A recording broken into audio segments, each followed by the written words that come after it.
Ma tahaksin sellest mangaanist veel kahe sõnaga rääkida, et mangaanil just nagu odral ongi see hästi suur vajadus. Oder, tegelikult ka kaer, kes tahavad suuri koguseid mangaane ja tahavad neid juba saada varakult.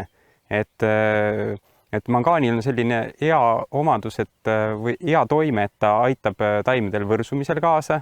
Seega kevadel, kui ilmad on veel jahedad, mullast mangaani kätte ei saa, väga hea pritsiga üle käia, et meil on lisaks gramitrelli, kus teda on nagu vähekene sees, on ta täiesti suures koguses olemas veel Mantrac Pros, kus on teda põhimõtteliselt 500 milligrammi liitris, on olemas veel Mancotsin, nagu nimi ütleb, seal on domineeriv mangaan, kus on 300 ja nii ta sinna gramitrelli poole madalamaks läheb.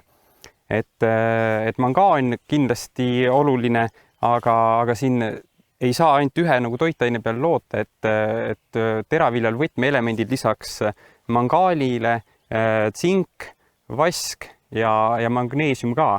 Et kui me võtame siit kohe järjest, siis näiteks mainisid samamoodi, et lamandumine odral probleeme.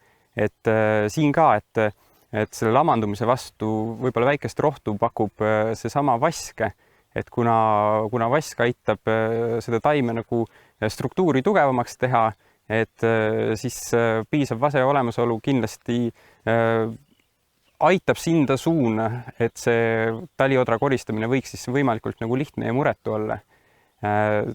Samamoodi vasel väike abi võrsumisel nagu mangaan, seega nad ka väga hästi toimivad omavahel koos. Et lisaks vasele ja mangaanil on hästi oluline ka tsink. Me kõik teame, et tsink on juurestiku arenguks oluline, aga tsingi puuduses ei arene taimelehed ilusaks, suureks ja võimsaks.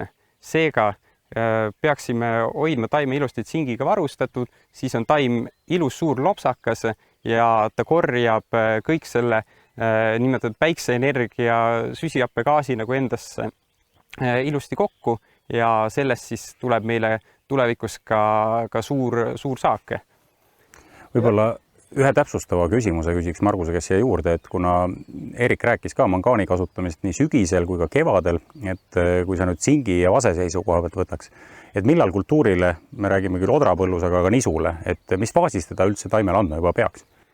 Et siin vasega on kohe nagu ma ka korra mainisin, et ta hästi sobib kokku mangaaniga, et seesama võrsumist parandame efekt, siis võiksime teda kasutamist alustada juba kevadel varakult, kui ta võrsub ja põhimõtteliselt kuni esimese kõrresõlmeni välja.